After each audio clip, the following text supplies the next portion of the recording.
Like, I just saw an article today about Gemini. I think it's on Android, but it might be on all Google platforms now. And it has access to everything. Your private messages, your DMs, every single thing you have set and typed into a Google thing, it now accesses without your permission. And there's a tiny little privacy toggle that you have to get a PhD to find to turn it off. What do you see as the biggest challenge explaining a knowledge garden? Well, for a while, I think the difficulty we were having was one that was technical in nature. Like, a lot of people really aren't interested in the architecture of these things or interested in what's going on under the hood. But framing it as a digital garden, I think, piques the interest of people who otherwise wouldn't be interested in knowledge management. Yeah.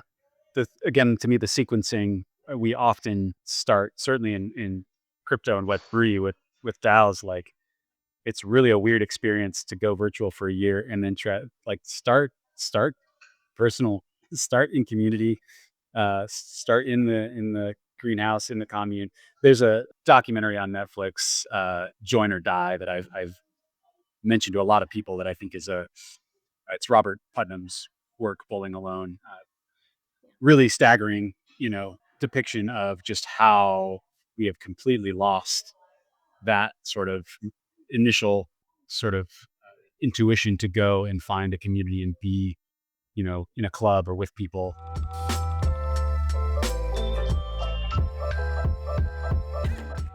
Hello, everyone, and welcome to the Green Pill episode 4. This is Journo Dow's takeover of the mic, and this is our final episode. And we are going to talk about knowledge gardens, full knowledge architecture systems, and mind viruses, and wherever else our conversation takes us. So, Spencer, why don't you introduce yourself, because you are the newer addition to this guest hosting season here. Nice, yeah. Well, I'm excited to be joining for this episode. I'm Spencer, so go by Clinomatic sometimes, founding member of Journo DAO and a steward of Open Civics. I'm calling in quite fittingly from our commune solar punk greenhouse office. So I'm glad to join you guys. So, where do we want to start? Let's start with defining knowledge gardens. Spencer, why don't you go ahead and tell us what a knowledge garden is? Because I think you build the most of them, and you're the architect of several larger ones right now. So, give us a quick explain it to us like we're 5 approach, keeping in mind that hopefully there's also journalists listening to this, because this is also a antidote for journalists. Sure. Yeah. So I can get some background on what is meant by a knowledge garden. At a very high level, it's sort of a combination of this idea of a digital garden with more of an information heavy website, like a wiki or a knowledge base. And if you combine both of those concepts, you get what we're calling a knowledge garden. And for anyone who isn't familiar with digital gardens, that's sort of this, it's like a revival or renaissance of traditional blogging sensibilities, where someone or some organization has their own website or corner of the internet that they curate to their own liking or to convey information that they think represents something that's important to them. So it's very geared around care and like curation. And I think if you apply that to like more of an information heavy context, like a knowledge base, you get this kind of sense making um, kind of corner or sense making sanctuary. And I feel like that's like the lens through which knowledge gardens, I think, will be relevant to maybe the rest of our conversation today. What do you see as the biggest challenge explaining a knowledge garden to folks that either aren't in Web3 or that are completely new to our world? Like, what is the metaphor you use, or how do you explain it?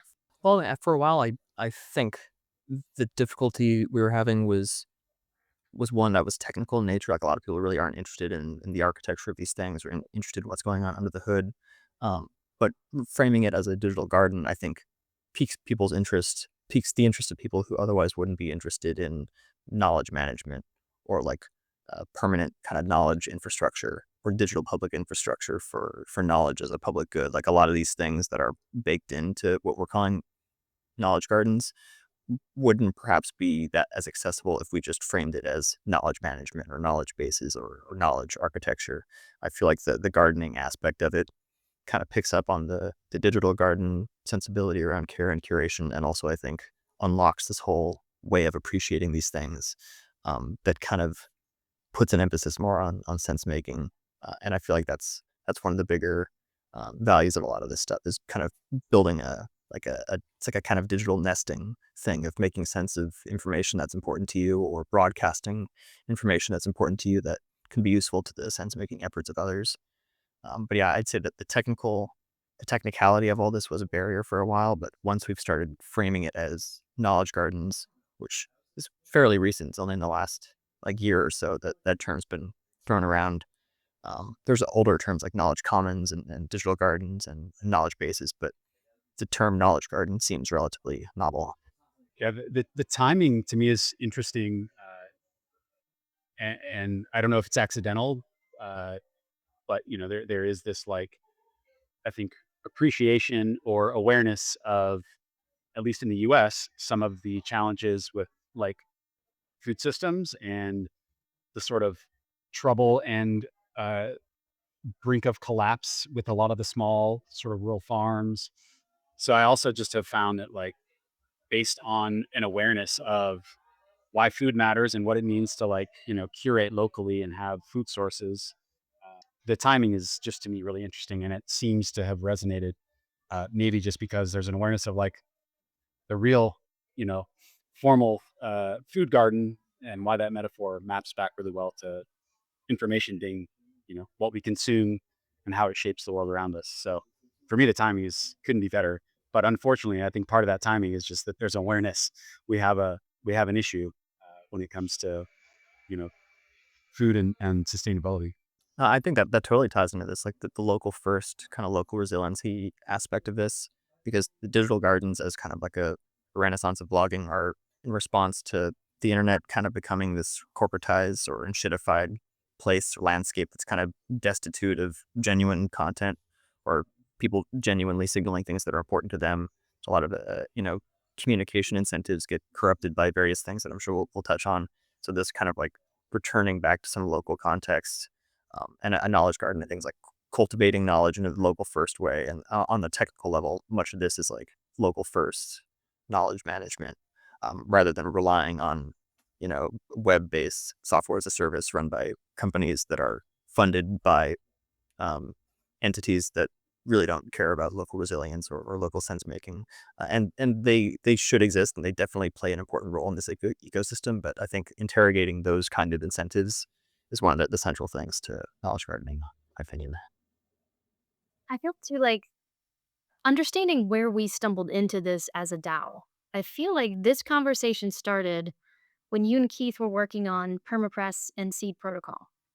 Is that accurate? That's when you were down this you because you tried to pull us, Eric and I and Taylor, you hadn't joined us yet. This was almost 2 years ago. Was it 2 years ago? You were pulling us into this thing and I was too busy. I'm like, "Oh, I don't wanna look at this." And then finally I'm like, "Shit, I think he's onto something. I'm gonna have to pay attention to this."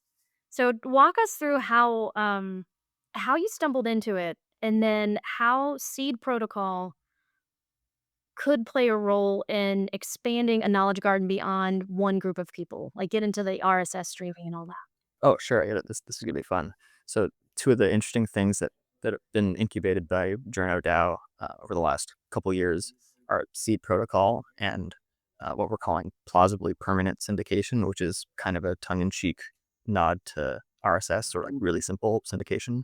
And so both of these are like uh, peer-to-peer global protocols essentially. Sometimes maybe ontology is a better word for seed protocol, but these are ways of communicating and syndicating information in ways that don't rely on like an institutional mediator. And there's like the internet already consists of various layers and protocols of things that work like this, but these two in particular leverage various decentralized infrastructure like attestations on Ethereum or um, Arweave for storing content and so Permapress is essentially a way of breaking up the metadata of content in a very atomic way that allows you to like granularly track how things are changed for a piece of content. You can track the provenance. You can track attribution to these things in a way that doesn't involve these things being stored on some central database. So that's a basic idea. I can get more into detail there. And then plausibly permanent syndication is essentially a way of using Arweave as like a layer for syndicating content along the lines of RSS. So like where RSS, at least in my understanding, it's kind of agnostic as to whether or not the content is being stored on a centralized institutional server or something more decentralized. Plausibly permanent syndication is just a bit more opinionated, and it's on layers like Arweave or IPFS, and then using a particular way of applying tags to uploads. And I can get into more detail about what this would look like. But essentially, you can apply RSS logic to querying something like Arweave to establish a feed of content that doesn't rely on the normal kind of institutional management of the server. So yeah, and both of these are examples of things that have been incubated by JournoDAO over the last couple of years, and they tie into a lot of this knowledge gardening kind of cosmo-localism movement that OpenCivics is also very integral to. But yeah, it seems like over the last 2 years, these things have been picking up steam in our sphere of things. Because when you first started explaining this with charts and all the things, I mean, like for at least 3 months, it just went right over my head. But I knew I had to pay attention because there was something underneath there. And when you and Keith started talking about seed and then the RSS feed aspect of it, then it began to click because basically my brain is always trying to figure out ways to replace the extractive media system that we grew up on, which a lot of, a big component of that is the wire services, AP, all that. So this allows the infrastructure to mirror the wire services, but it also mirrors biomimicry. And that's something that I don't think has been really done yet. Because if you do it from a knowledge garden perspective, from a community of people with a similar interest or passion, and they begin creating their own knowledge gardens, and then you take the infrastructure on the back end that you just described and then syndicate it, then you're connecting an entire web of people through ideas, and then you can also connect it to funding. And that is the biggest problem that we're all running into to make this transition in a post-extractive, post-capitalistic Right. world, Videos. which still needs information regardless. Totally, and on the funding issue, one good thing about all this too is that it's really inexpensive. Like you can make these knowledge gardens for free. You can use Arweave as a storage layer, and pay to upload once. And there's a couple other storage layers that operate similarly, but in a way that you're not continuing to pay some service or product on a monthly basis for, like, if you change your credit card or if you lose access to your email, then that subscription stops and the whole website goes down. Like, the risks of that are like severely mitigated with a lot of the infrastructure we're talking about, which kind of works to the benefit of these local communities that may not have all of the funding or the operational kind of core team longevity to make sure that these things get the maintenance that they need. Like, a lot of the stuff we're talking about here is very low maintenance, very low cost. What I find, there's multiple ways to build these gardens and to tap into communities. There's two examples that come to mind. One is all of the journalist outlets that have been closed. This morning, I was scrolling through LinkedIn and the Boulder Weekly, just down the road, which puts out, a local flyer. I don't know how often, probably once a month. That's newsprint and it has concerts and stuff going on in the community, recreation. Most communities have these still in some capacity, and they just shut it down on the fly. No one knew. So apparently one of the owners or something, they decided last week to consolidate, and they basically woke up this morning to an email that it was shut down. So in my mind, if we had a local knowledge garden, here's a team of people that already know how to tell stories, already have their workflows dialed in. You port them into a knowledge garden, and then you connect it to funding sources. It'd probably have to involve family offices or some sort of philanthropic grant system to do this at scale, but then you've got a fluid way to move people from being journalists into continuing what they do best in a communal setting. That makes sense. Yeah, it seems we're starting to come full circle. Um, Plausibility, I love that as the other thing that came to mind. Sufficiently decentralized. This is like something that came up in sort of the Farcaster, you know, bubble and way. But I think all of that was pointing to just a means now that a lot of the technology has, evolved to a point that is cheap and useful, and we're getting our heads around like how to composably make these things function together. Now we're all having to circle back and like, what does it mean to translate that back to, communities or those that ultimately will be, sort of users. And it's fun because like finding those metaphors or the folks that know that there's a need and can start to put layers of actually seeing it in action without having to be overwhelmed by the sort of technical complexity and what's actually happening under the hood. I just think we're at a moment where we can start to actually do that, and there seems to be again, I know that's sort of the hope and goal with cosmolocalism and a lot of the momentum right now. I think the entire sort of Ethereum community is realizing, okay, it's time to make this useful for very real people with real problems, uh, and so that's the work at hand. And another big point that ties into what you're saying there about a lot of this stuff becoming more accessible now, and like all the infrastructure is largely there, but it's so complex. Most people can't be expected to engage with it directly. The other big part of this is vibe coding. It's actually making it easier for like a, a less technical stratum of people than like trained software developers. Like I don't have any background in software development, but thanks to code assistance and everything, I can make a user interface that allows people to interact with this stuff and keep it all under the hood. I feel like that's like there's some really interesting stuff that we're doing at Open Civics with that as well, like allowing people to use these things without needing to know that they're necessarily using them. Um, and it's also like these things can work in ways that you have some local interface that does like local file management and it interacts with these distributed systems like Arweave or App Protocol. And there's no institutions involved there. And then you can make the software for free. It's easy to download. There's some like hurdles with like Apple developer license stuff, but there was ways around that. So I feel like that's the other big thing to consider here too, is that we now have this new realm of possibility that can give people more intuitive interfaces for using these things and not requiring them to be like directly in the weeds, the technical weeds themselves. I feel like that could make so much of this so much more accessible for people. So I feel like that's the other thing over the last 6 months to a year that's become a lot more tenable is like making these apps and tools for local communities.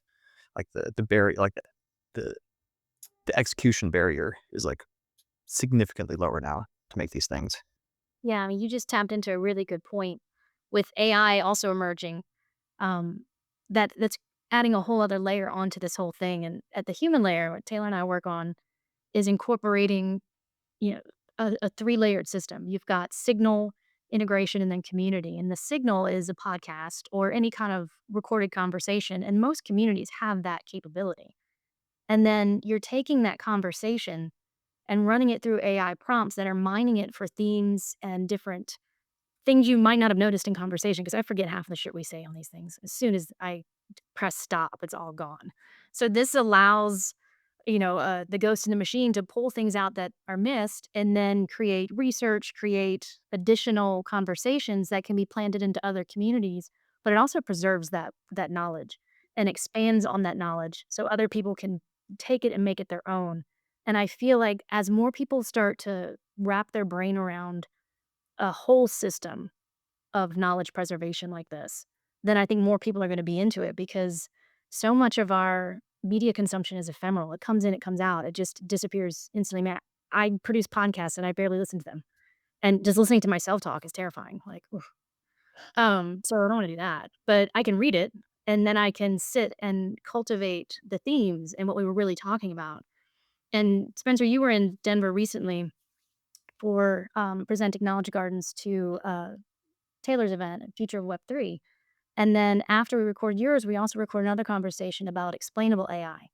And in that conversation, we tapped into libraries as a resource for building both knowledge gardens, but also the protectors of the local knowledge with their own LLMs. And I feel like that's where we're going to begin to see a lot of this stuff is modular, or it's, one community says this is how we're going to build it because it reflects our skill set or because they haven't vibe coded another way to integrate with it yet. But as we begin to evolve rapidly, we're going to see all sorts of different modularities within these knowledge commons. And that to me is kind of the most interesting and fascinating part.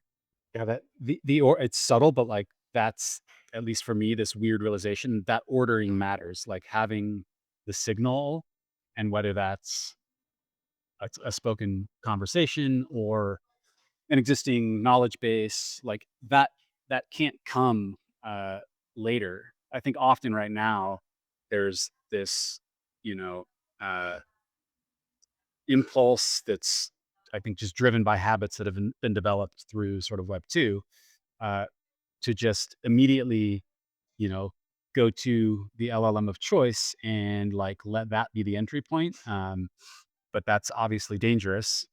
In fact, just I'm just digging into some of the latest Grok. Let's leave that, put that to the side. But it's like that's part of the problem. So anyway, that ordering matters, and obviously having the gardening matters. It's why the metaphor is so powerful. You're doing active work in cultivating uh, that relationship with these tools that are obviously powerful. So yeah, subtle but powerful. Totally. Just the ordering. Yeah, and the cultivating and the point, Crystal, you made earlier about like sitting with the information too. You made another interesting point when I was in um, Colorado with you uh, about nesting and how while you were like nomadic for a while, your nesting impulse was more around like digital stuff. And then like once you settled in, that impulse can kind of manifest a bit more externally. And I feel like a lot of this stuff too with knowledge gardens is kind of like digital nesting in a sense making way. Like the more you sit with some body of information, whether it's your own journal entries or transcripts from a podcast or encyclopedia entries or whatever, the more you can kind of see the connections and like kind of kind of embody the knowledge a bit more. And I feel like that's the integral sense making thing that to Taylor's point, we should be wary about outsourcing to AI. So a friend of mine, Ronan Tamari, shared a good meme about like automating sense making, and it's sort of like having a robot lift weights for you. You know, it's sort of like defeats the whole purpose if you kind of bypass a certain like critical sense making stage and just get like skip ahead to the answer like in a certain way that's like kind of missing the point. And I do feel like this kind of cultivation of knowledge and nesting and tending to a lot of this stuff, like it's really therapeutic, but it's also like it helps you learn things. It helps you establish context in ways that just immediately getting an answer might let you like execute something more quickly, but you miss that whole process of learning to embody this stuff. Yeah, absolutely. And I think too, what both of y'all just tapped into is if you go back in time, knowledge was passed down through oral tradition until the printing press and through indigenous cultures. So there was always a storyteller. There was always an audio version of stuff. So now in the modern world, if we're starting these conversations through the signal, then that allows the space and the time for us to wander through conversation and get really into what it is we're trying to actually say. And then preserving that oral tradition and protecting that. And then later on taking it into the LLMs and into the garden and into the different components that it needs to be to grow and to make it more useful. So I feel like what the rabbit holes that I've been going down lately are many, but, the biomimicry aspects of this, the traditions of this, and bringing wisdom tradition, old, sacred, ancient wisdom into modern times to allow us to really look at where we are, figure out where the big problems are, and how do we solve it with things like knowledge commons and all of that type of infrastructure. Yeah, I'm fairly convicted these days that we will not find our way to a good place on the other side without it. Like if we and unfortunately there are a lot of powerful people and companies that we just know are not looking back and not looking to ancient tradition as part of which there's this religious fervor that comes with building these powerful tools. But yeah, I'm getting old. I am getting old, but like part of that is a deep conviction that without Yeah. pulling that ancient wisdom through and actually respecting the process of oral tradition, and then even through what that represented, with the written word and books, like we're in for a lot more trouble if we don't see that as part of the process. And fortunately, we have met a lot of good people that are actively, building that into other versions of what AI and what these collective sort of knowledge gardens can be and what they can represent for people. I totally agree with what your point about companies, not necessarily thinking about these things. And I may have shared the Ink and Switch essay about local first software that was like from 2019. I think they're the ones that kind of popularized that that term, and so they talk about what they mean by local first. And I think that's sort of like similar to how digital gardens are kind of like a cultural building block or precursor to knowledge gardens. Like local first is that to cosmolocalism. And one aspect they talk about in this local first essay is that they're not against like you know, VC backed corporate software as a service and people using that, or like whatever kind of uh, web app type thing like Google Suite. These things are highly performant, really easy to use, much more conducive to collaboration than a lot of the tools we're talking about here. So like they definitely have a place in our kind of sense making technical tool stack and productivity stack. But I think that the critical point they made is that they shouldn't be like load bearing. Like you can have your knowledge base stored locally and then still on like uh, on like a less fundamental layer still use a lot of these tools because they're just more conducive to collaboration. But I feel like what we're talking about here is like giving people the tools to like keep these things locally and then they could still use Google Docs. Like, you can just export Google Docs to Markdown and then save that in your knowledge base locally or upload that to Arweave as well or upload the whole knowledge base to Arweave. And then it's like, then you have the local first or even Cosmolocal stuff and you can still use a lot of the more corporate tools out there because like they definitely exist. They push a lot of technical uh, uh, technical advancements in ways that kind of hobbyists working on these things really can't do it in a certain way. But then like that novelty shouldn't be locked up here, and it shouldn't lock up people's knowledge. I don't know. I feel like that there's still a bit more kind of balancing of those two sides of things and how they can work together without essentially uh, for-profit products functioning as public infrastructure.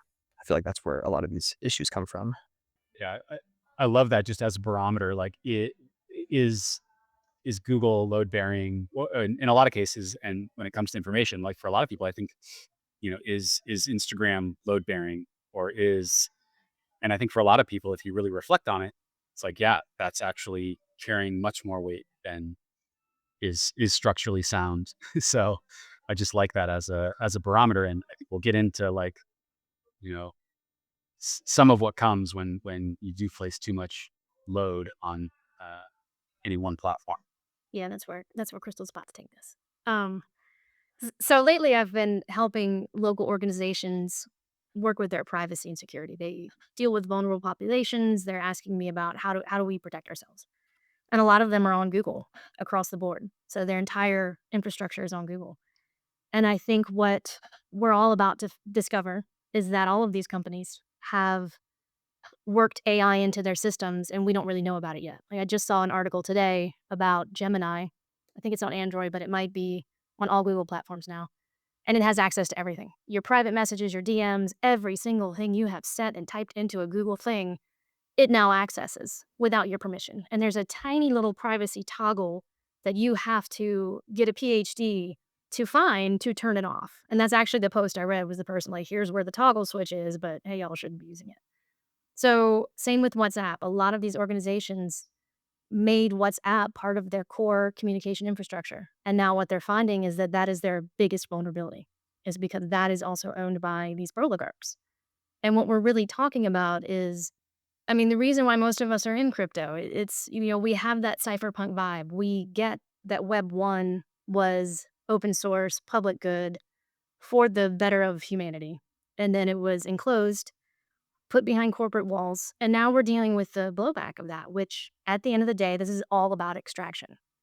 And now it's just at full scale and it's in everything. And what journalists really need to get their brains wrapped around, and maybe they are, I don't know, not in the industry anymore, is that we need to enter and expedite into a post extractive media landscape. It is regenerative media. I hate to use your word regenerative because it's so overused, but that is what we're building and that is what is necessary. Is that you have to remove the extraction because that is a huge weakness. And then you're at the hands of some of the most immature man children ever. I was going to say something else, but I'm going to keep it a little tame for now, like fly off layer. But, like, we're at so many organizations and so many communities and so many media outlets are now at the mercy of the whims of some very ridiculous people. We were waiting. Maybe we need Eric on this one. We were like, Yeah, we do need. Give it a pause. The F bomb might come. No, no, it's yeah. Like I wanna be with Spencer in that greenhouse right now. Like there is this visceral draw into that sort of space that is representative of cultivation and yeah, just like the the antidote the antidote to Watiko. If I that's maybe a term we can get into, but like there's a need for resilient antidotes right now because we are on an edge for sure. I think everyone everyone feels it, whether there's a willingness to voice it or really sit down and come to terms, whatever that looks like. Certainly for people that are in Web3 and in tech broadly. Um, so hopefully this is at least planting a seed to put it out in the world. Well, we also see this odd intersection of journalism, media information production, and technology. So I feel like we have been seeing the problems before most regular people. I don't use the regular, but non-technical people see it because we can see it in our own ecosystem and then it spreads out. And to get into Watiko, because we are definitely going to go there. Since you brought it up, we'll just start there. So this book right here, everybody grab a copy. Watiko is basically it's a mind virus, and I have a lot of friends in the healing world right now that on their own we've all just started going down this rabbit hole of mind viruses. And I feel like if you strip away the technology and the oligarchs and the hierarchy and all of the things, this is really at the core of what one of the big problems is. It's very hard to identify. Let me just explain what it is first. So on the back of this book, um, in its Native American meaning, Watiko is an evil cannibalistic spirit that can take over people's minds, leading to selfishness, insatiable greed, and consumption as an end in itself, destructively turning our intrinsic creative genius against our own humanity. Revealing the presence of Watiko in our modern world behind every form of destruction our species is carrying out, both individual and collective, the author shows how this mind virus is so embedded in our psyches that it is almost undetectable, and it is our blindness to it that gives Watiko its power. And this was written just before algorithms were at scale. So now we have a surveillance capitalism structure that is amplifying this and then feeding it on the individual level, but also on the collective level. And my thesis is that, our thesis probably, is that knowledge gardens on the hyperlocal level, if they start locally, can be a vaccine for this type of mind virus. And hopefully enough people are going to start building these communities gardens together so they can begin to create that antibodies against this mind virus that's in everything right now. In some ways, it's sort of, I think, refreshing and hopeful to know that this is nothing new. Like, and again, bringing ancient wisdom, like this is, part of Native American tradition to understand that this is part of the human condition Yes. and it has evolved. And now we've got, new amplification mechanisms that are problematic when you think about it through that lens. But it's also, I think, really, it can be really uniting and unifying in a way to say, yes, this is, cultures have dealt with uh, these sorts of problems, for millennia. Um, so I don't know. I try to be like mostly optimistic, and there's something in that that at least is reassuring. Knowing that we're entering very new territory in some ways, but also, uh, you know, you can look back to know that like these are things ancient cultures have dealt with throughout time. Yeah. And they have the blueprints. Like I won't read this one. I will post it though because it's a really good one. But basically they're just look at any most ancient traditions do have some sort of mind virus in their teachings and things that they've dealt with. So if you take those indigenous principles and weave them into your system so that your systems are circular and holistic, then that automatically helps prevent this type of a mind virus from spreading. One of the both optimistic and terrifying things is that now it is accelerating. Never in humanity have we had the ability to accelerate something so toxic. And that's what we're living through, this accelerated transition collapse, which is what this whole guest season is about. is definitely right now, I mean, that mind virus is being amplified through weaponized algorithms and the surveillance capitalistic system. As that system begins to crack, which it is cracking now, then if more of our communities have these knowledge gardens set up and have built their infrastructures and can then amplify, and then we network them like Spencer was talking about with, was it plausible RSS? Um, Yeah, yeah. plausibly permanent syndication, yeah. So, more of that gets worked into it. And then things like the Knight Foundation, these big media organizations wake up to this thing that is growing on its own organically and then shift resources to it. Then that becomes a very strong network of antidote for this, because I can already see, having been way too connected to social media for the past 15 years, I can see people just checking out and just being completely over it and wanting to check out from technology completely. So I think if we have these local level options for people to come in and work with tech in a way that is driven by them and that is holistic and is designed to be a tool and not an extractive machine, then I think more people will feel their nervous systems will react less when they enter these spaces, and they'll want to engage and they'll want to create that anecdote to the oligarchs. Totally. I mean, I think all this stuff is super important, and I think there's even a way you can kind of frame the coordination crisis as being downstream from like a sense making crisis. Like a lot of people are kind of flailing, like myself included, flailing in these global narratives that are just like washing over us every day that we really can't trust the institutions delivering the information we can't even understand. It's too complex. We have reservations around trusting experts, like grounding stuff in more of a local context and taking control of that and like sitting with it and cultivating that. I feel like that's one kind of aspect in this whole system that could start nudging things in a better direction. But yeah, I mean, to your point, I feel like a lot of people won't start thinking that way until the more global systems start failing, which, as you say, like they're cracking. Yeah. Yeah.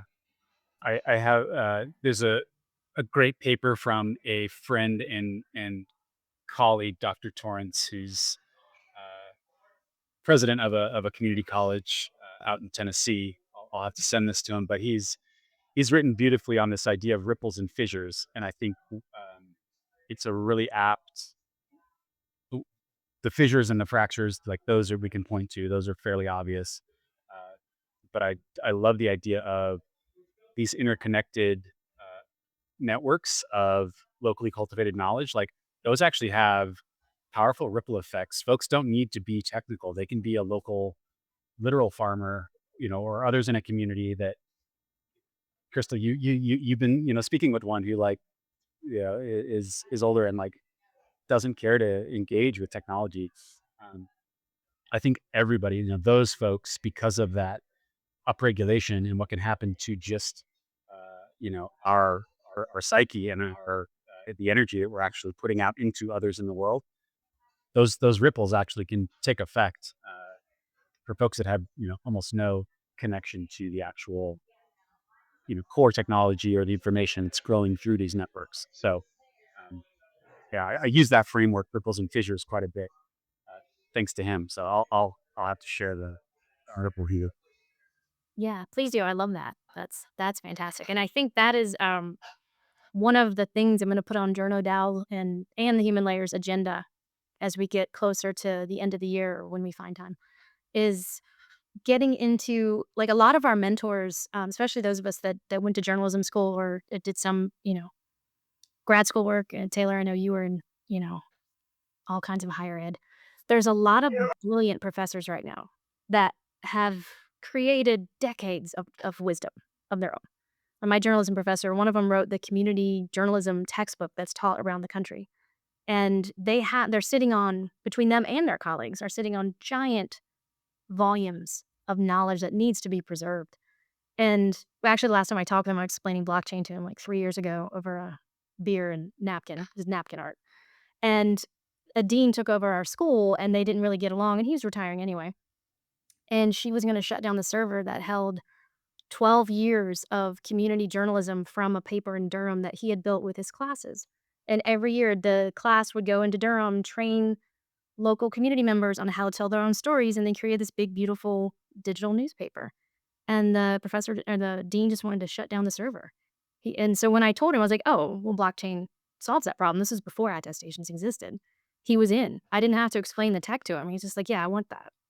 So there's a ton of knowledge that needs to be preserved and put into these types of knowledge gardens with people who can structure it and people who can tend it, and then also attaching it to that explainable LLM. That is one of the missing pieces because then that makes the knowledge accessible to the next generation, however they want to use it. Same with blockchain. You put it on Arweave 20 years from now, I mean, who knows how they're going to be getting information? It could be just tapped into their eyeballs. But if it's on a blockchain, they could tap it in there and then, it's great.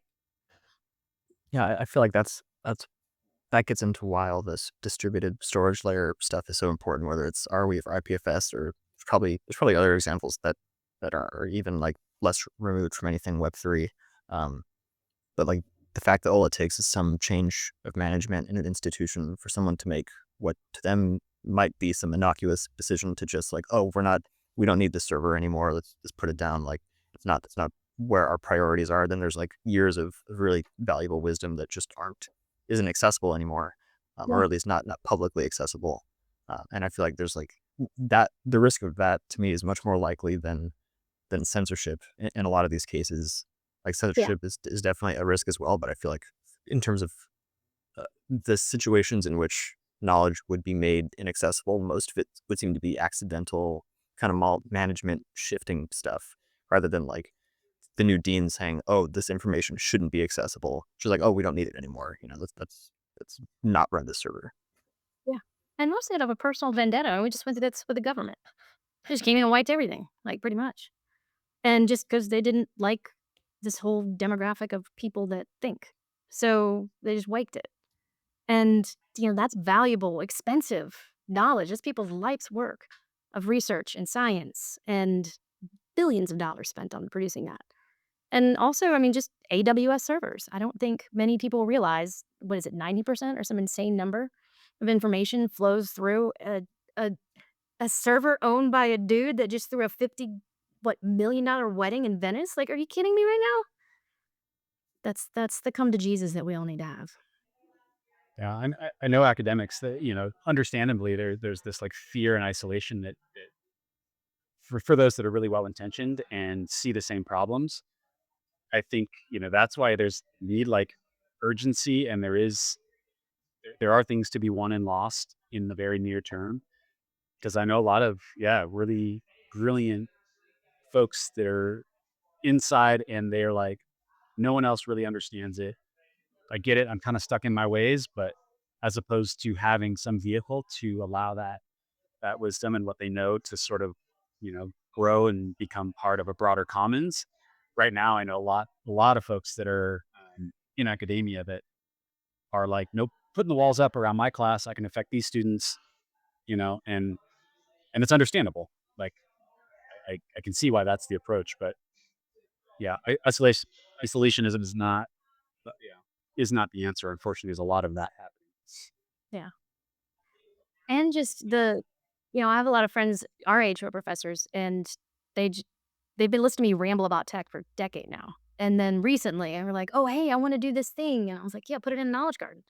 They're like, "Put it in your knowledge garden." I'm like, "I'll put it in yours.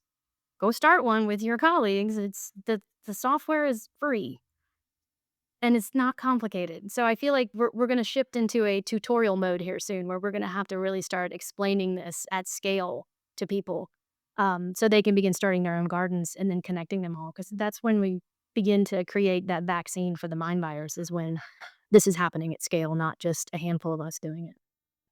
Well, if nothing else, folks can walk away thinking there might be a vaccine to Watiko. That's an interesting idea, Ooh, but it I love feels good. where else we wanna wander? Well, you had some stuff you wanted to wander into, Taylor. Throw it out. I mean, we've touched on it. I think there was, I guess, a realization in the very binary and politically toxic sort of left, right, blue, red. And I come back, I guess, to realization that like this has kind of always been part of the plight of being human. And whether you're throwing out like TDS, Trump derangement, or like there's so much of that. But I think whether you're on, one side or the other, philosophically, ideologically, um, this is a means of at least having a base framework, and now also some really powerful tools that starts to like let that be very secondary, whatever that tension and disagreement might be. So yeah, it was. There's just like political vaccination that also is needed, and I think this idea can help with that at a time when I don't know. I haven't seen. I've only seen it getting worse. I know it's happening, and there's powerful pockets of folks that are trying to change the narrative, but like from the macro, it just only seems to be getting amplified. And it's we can point to most of the oligarchs here. That is the right term. Cabals and oligarchs are what is causing it. Some intentionally, some probably much less intentionally.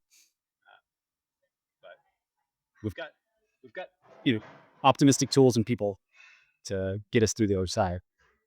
Definitely. And I think too, Spencer, you brought this up earlier. Getting that information on the very local level. Um, when I first started using Twitter and breaking news would happen, like a conflict overseas or something, I could find the local journalist on the ground who was there reporting and showing the footage before it stepped into the media outlet and went through the editorial process. So that gave me an immediate connection to what was happening on the ground because I trusted that journalist. Either I knew them through a network or could look at their credentials and their past work and protect and understand where they're coming from and their journalistic credibility. And when Musk bought that platform, most of them left, rightfully so. So we lost that connection to the hyper local level of news coverage. And I feel like that also talks about what you're just talking about there too, Taylor. Like if you have that hyper local journalist that goes to the parade, goes to the opening of the ice cream shop, that goes to all of the things that we all participate in, and then just reports it on that level, then that has more communal engagement. And the more that people get involved with information gathering that way and seeing each other's worlds and spending time together in community again, in third places, the harder it is for these oligarchs to get that type of polarization through, especially if people begin to hopefully start leaving these social media platforms or having a more balanced relationship with them. So if they can find that connection in their communities again, and I know the pandemic really threw everybody for a loop because it shut all those spaces down and they've never recovered. And now with this economy, who knows? I mean, coffee shops are getting slower and quieter and who knows? But I feel like those third places need to resurrect, and journalists also need to be on the ground in these places and have an outlet for it. And journalists might not even be the term with knowledge gardens; it might be something else as they evolve. And I do think another aspect of this, like the local kind of trust network things, to all of this, I think the other aspect is just actually investing more in relationships with people around you and people in your industry. Because I think without like a substantive trust network like that, then you are just kind of like defenseless to a bit more defenseless to mimetic virus. It's like if you don't have that kind of screening process of like, who did I get this information from? And like, do I personally, would I vouch for their character or their judgment? Do I know what they're like? Do I know broadly what kind of incentives they're under or what their obligations are? I feel like that is like really integral, at least for me, to like making sense of what a valid kind of recommendation or someone's relaying some information to me. If I have no idea who they are, I can like maybe vouch based on mutual connections, but it gets like pretty tenuous the further away trust wise you are from a person. And that so there's all of that like industry wise. And then that's also why I'm interested in a lot of these community living projects, because like you get to live in a sense of community, and it like the kind of the core of your life becomes a lot more social. Uh, and I feel like that issue of like investing in some local community or some industrial community or peer group, peer network, that seems to be also uh, pretty fundamental for a lot of these sense making efforts. Because like if we don't know the people that we're getting information from, then it's like then yeah, like we're probably going to be subject to a lot more um, information and incentives that go against our own interests. Yeah. Absolutely, and I think that also ties into the combination of an IRL event and a knowledge garden. Like, we saw that with GPO Boulder, and that really kind of fascinated me. So where the relationship begins in person, and then you have a group that decides to come together and continue that relationship through knowledge sharing through a garden afterwards. That way, the core of it is started with that energetic transfer and in the same physical space, and so that trust is established because you've met them and spent time with them. And then the relationship and the knowledge sharing and building can go into the virtual world with a stronger connection. I think even though we've been building virtual communities forever now, or it feels like forever, I do feel like they are stronger when they start IRL. Yeah. Again, to me, the sequencing, we often start, certainly in crypto and Web3 with DAOs, like it's really a weird experience to go virtual for a year and then try like start personal, start in community, start in the greenhouse, in the commune. There's a documentary on Netflix, Join or Die, that I've mentioned to a lot of people, that I think is a it's Robert Putnam's work, Bowling Alone. Really staggering, depiction of just how we have completely lost that sort of initial sort of intuition to go and find a community and be, in a club or with people. And part of that is understandable and just the reality of a digitally interconnected world. But they also point to just really staggering numbers that come alongside that decline of community engagement. So yeah, go go check out Join or Die if you haven't seen it. It is definitely pointed uh, depiction of where we've landed. Yeah. Totally agree. Is Bowling Alone about how bowling alleys served as like third places, or am I thinking of something else? Yeah, yeah. I mean, it was based on his work with that, what was originally that book, but it's a recent sort of take. Uh, I think it came out, within the last couple of years, but it's based on that initial frame from that book. Yeah. It's really good, and this gets into, sorry, Spencer, you don't qualify for this one, although you might. We had an analog childhood.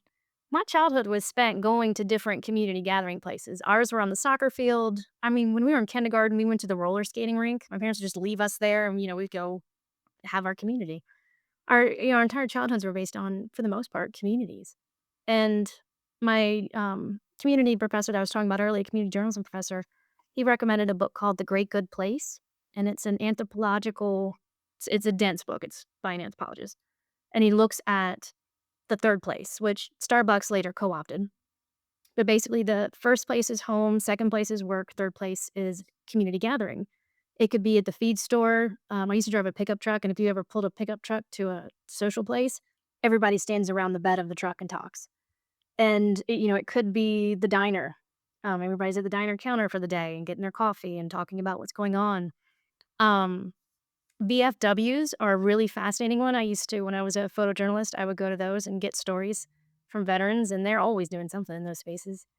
Um, Also, the Eagles Lodge. I joined an Eagles Lodge a few years ago, visiting some friends out in rural Washington State, and it was an interesting town because the town itself was, about 2 hours north of Seattle, so they had a lot of the Seattle folks had their second homes there, so they had that, not gentrification, but they had that economic friction of outsiders coming into a small town in a conservative area, but they also maintained some of that conservative infrastructure like the Eagles Lodge.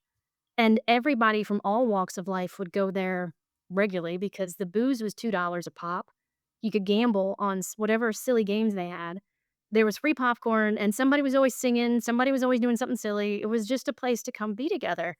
And when you spend time with people of, different demographics and different backgrounds in those types of community spaces, when you get to the voting booth, it's very difficult to vote against, you know, this person's belief because you've spent time with them and you've shared drinks and food and song with them.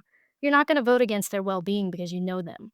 And that's one of the biggest things we've lost in this modern age is that connection. It is like baked deep into the, base of our brainstem. Like we have to come to terms with what humans have done forever. Um, so yeah, like go, just go. I think it's one of those really fun, easy tests if that's not something you typically do, yeah, we're older. It comes a little more natural. Like I enjoy just going and plugging into or creating those spaces. But go and see what it does to your nervous system. Like it's not going to be comfortable necessarily to just go randomly roll into some, but like it is an easy test. Go do that. See how you feel, later that day or the next morning. You'll notice it. It's like it is satiating something that humans need. Yeah. So yeah, easy test. And actually pretty fittingly, the aristocrat who built our house actually had a bowling lane in the basement. But like for all this time, we've just had like all of our like bunch of furniture and luggage and everything on top of it. But we just cleared it up a couple weeks ago. We've been bowling in the basement. Oh my god, it's fantastic. Your house has stories. Your house needs to be a knowledge garden, and you need to mine those stories I'm working on it. Yeah, and find all kinds of believe beautiful things. me, it's gonna be cool. Nice, that's fantastic. Do we need to go anywhere else, or are we? I feel like we're kind of coming to a natural closing point. Anywhere else we want to wander? I think. Yeah, we're good. A quick thank you. These are always fun conversations. So we've done it in person, so we're allowed. This is the right sequence. Yeah, so thank you guys for having me on. I love these conversations as well. Yeah, absolutely. Thanks for joining us, and thank you to Green Pill for giving the crusty Gen Xers and our Gen Z the mic and letting us talk about accelerated transitions. You can find us at journodao.xyz, where we have our newly formed knowledge garden growing. And yeah, awesome. Thank y'all so much.